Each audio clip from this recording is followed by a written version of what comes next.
Part 26.28, Surah Ash-Shu'ara, the poets Assalamu alaikum. Welcome back to Sufi Essence with Hammad Syed. Kanzul, Iman, Quran, Ash-Shu'ara, the poets. Chapter 26, verse 136, they said, "It is equal to us whether you preach or whether you are not among the preachers." Following HD, peace be upon him, its final, its profoundly compassionate warning concerning the inevitable torment of a mighty day. Verse 135, a warning delivered with the deep affection of a brother, the powerful people of D. Deliver their categorical, arrogant, and utterly dismissive rejection. They said, "It is equal to us whether you preach or whether you are not among the preachers." This chilling statement, QL Sab, Unalin, Awada M Lam, taken min, ALWIN, represents the ultimate spiritual hardening of the Kalba state of deliberate, resolute, and self-destructive indifference to the truth. The phrase, "it is equal to us Sab, Unalin," signifies a spiritual apathy so profound that the most urgent, life-saving message of Tawhid has been systematically reduced in their perception to a mere meaningless sound, a worthless vibration in the air, incapable of altering their course. Their rejection is not simply a disagreement on a point of complex theology or a minor philosophical difference.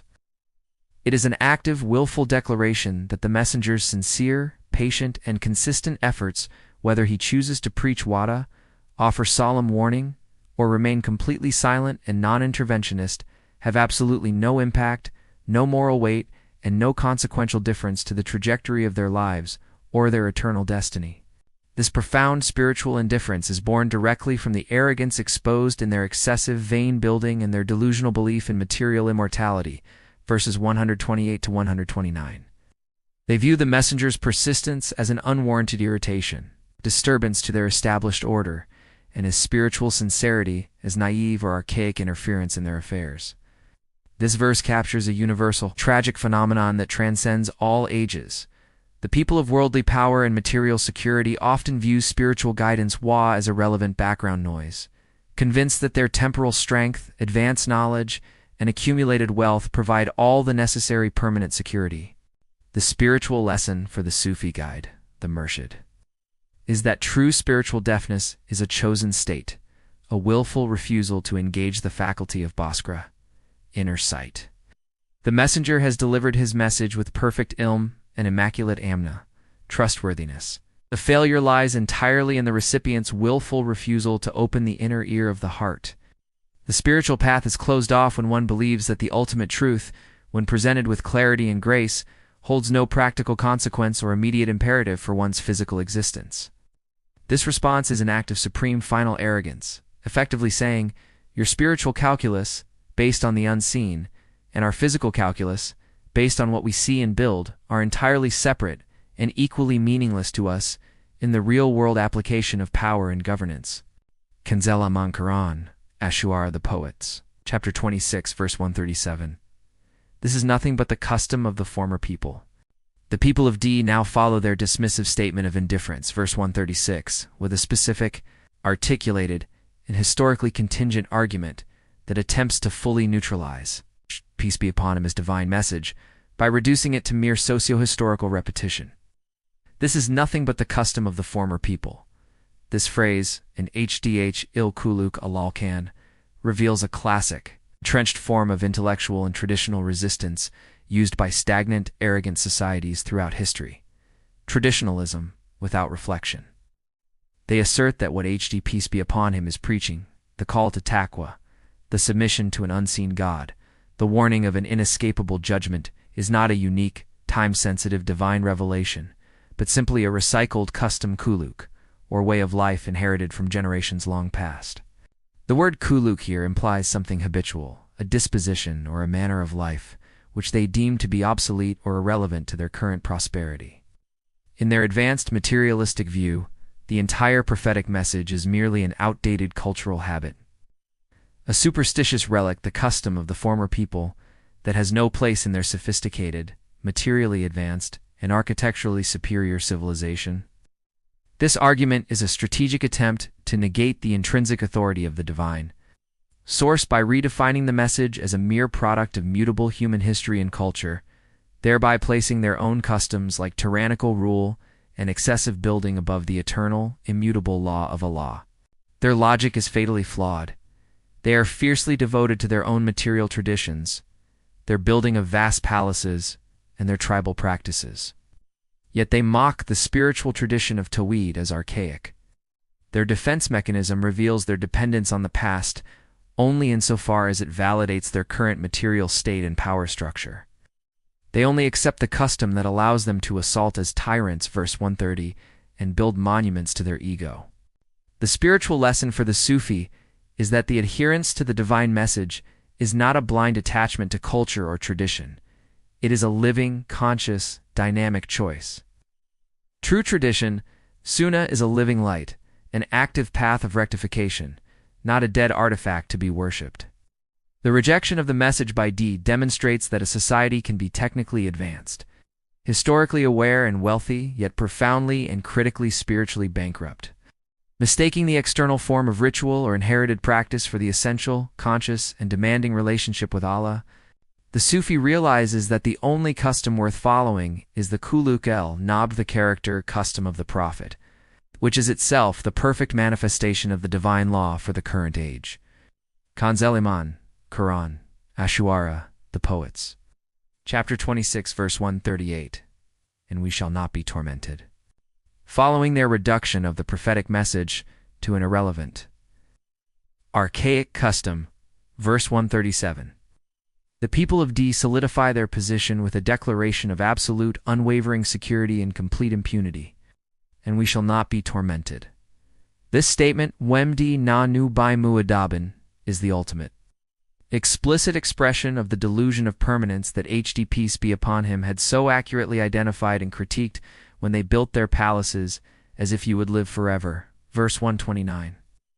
This confidence in their immunity from divine consequence is the apex of their spiritual error, the dangerous belief that their physical power, their advanced technology, their formidable physical stature, and their organized society somehow place them irrevocably beyond the reach of divine law, consequence, or judgment. This certainty of impunity is the defining psychological and spiritual state of the tyrant and the heedless.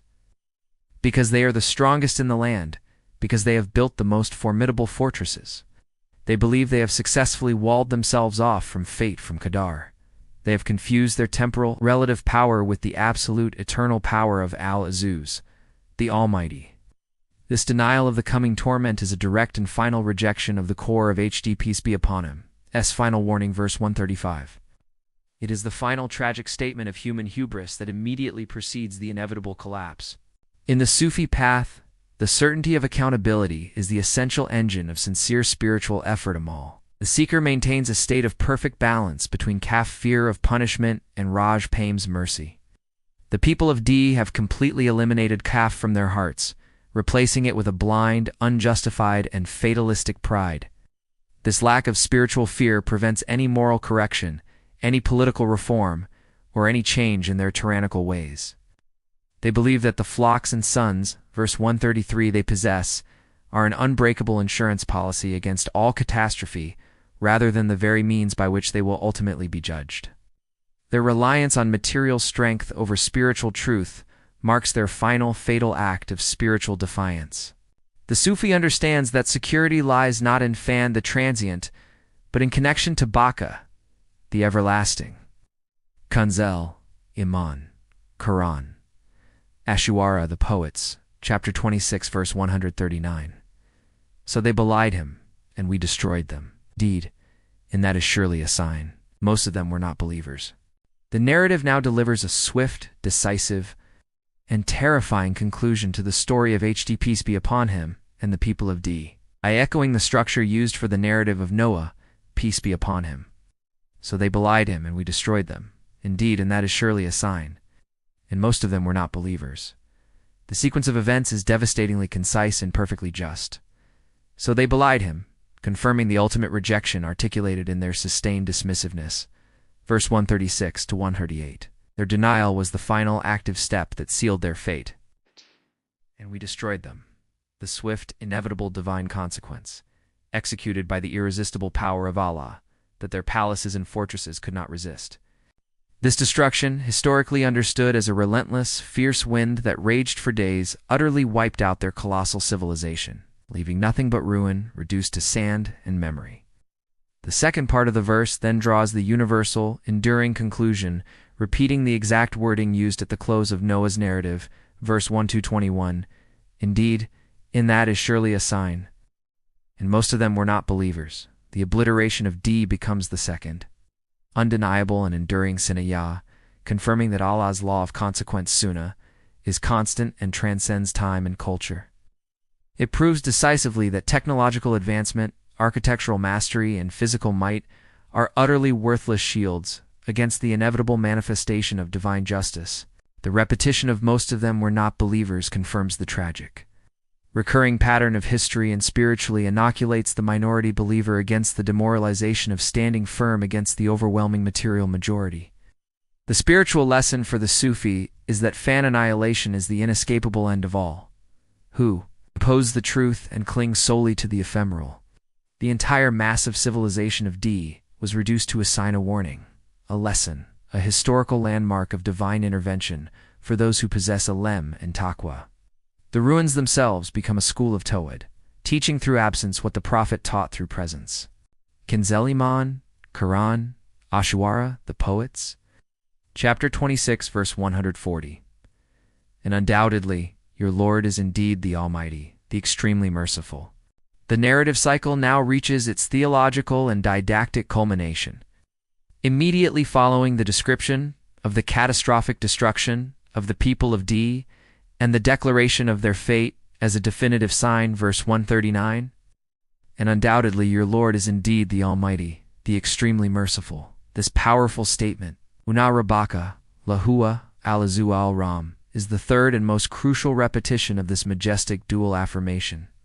In the surah previously in verses 9 and 122, its intentional placement precisely after the narration of destruction is the definitive, theological key to understanding the entire preceding narrative. Al-Ezuz, the Almighty, perfectly explains the devastating reality of we destroyed them. It is His irresistible power that instantaneously overcame the false, temporary might of D and ensured the absolute enforcement of justice and the prophetic warning. This attribute confirms that no human power, wealth, or architectural prowess, all the things D relied upon, can challenge His sovereignty. Ar-Raheem, the Extremely Merciful, perfectly explains the sign itself and the entirety of the messenger's mission. His immense mercy is manifest in the long duration of HD peace be upon him's warning. The clear, patient enumeration of their blessings, verses 132 to 134, and the profound fact that the resulting fate is not merely destruction, but an enduring sign to guide and correct all subsequent generations. The mercy extends not just to those who were saved, the believers who were with HD, but to every subsequent person who hears the story and chooses to take the warning to heart. The spiritual lesson for the Sufi is that even in the manifestation of judgment and power, Allah's names remain in perfect, sublime harmony. The power of Al-Azuz is what makes His justice perfect, and His mercy for the obedient complete and utterly reliable. The two attributes, held in perfect balance, form the complete spiritual landscape of the sincere seeker. Kaf, fear of His might, and Raj, hope in His boundless, compassing mercy. The highest station in Sufism is to witness both names simultaneously, realizing that His justice is a facet of His wisdom, and His mercy is the core of His being, providing both the necessary discipline and the means of salvation. Hadith. The Prophet, peace be upon him, taught, the similitude of the one who gives good counsel and the one who listens to it is like that of a thirsty man who came to water and drank his fill. And the similitude of the one who gives good counsel and the one who does not listen to it is like that of a thirsty man who came to water but did not drink. Al-Bahaki, Shu'ab Alimin, Hadith 9934. This hadith serves as a powerful illustration of the arrogance and spiritual indifference displayed by the people of Di, who claimed it is equal to us whether you preach or whether you are not among the preachers, verse 136. Messenger HD, peace be upon him, offered the pure life-giving water of divine guidance, but they willfully refused to drink, leading to their spiritual and physical destruction. The Hadith emphasizes that the refusal to accept sincere advice, or wa, is a direct, self-inflicted spiritual wound. Let us now supplicate, drawing from the profound lessons of these verses, asking Allah to grant us a deeper understanding and to guide our every step.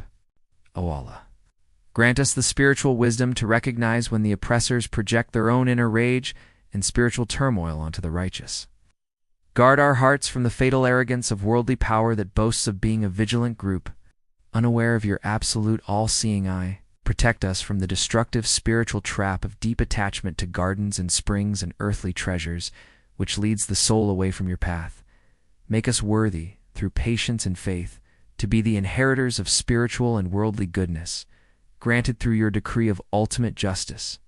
Grant us the grace to stand firm when the forces of denial pursue us, knowing that our ultimate security rests in your divine command. Instill in us the certainty that the end of worldly pursuit is ruin, while the end of faith's journey is the gift of your eternal proximity. Sustain us with your boundless provision and save us from the pride that forfeits the akira for fleeting worldly gain. We ask for this spiritual clarity and victory through your magnificent names, Ar-Rahman and Ar-Raheem. May Allah illuminate your heart and mind with the light of this divine ilm. May He make your channel a beacon of guidance for all who seek spiritual clarity and truth. May your efforts be a source of immense reward, and may you be granted the highest stations of paradise. May the peace and blessings of Allah always be upon you and your loved ones. May He grant you unwavering steadfastness on the path of truth. And may your work be a testament to His magnificent names, Ar-Rahman and Ar-Raheem. Amin.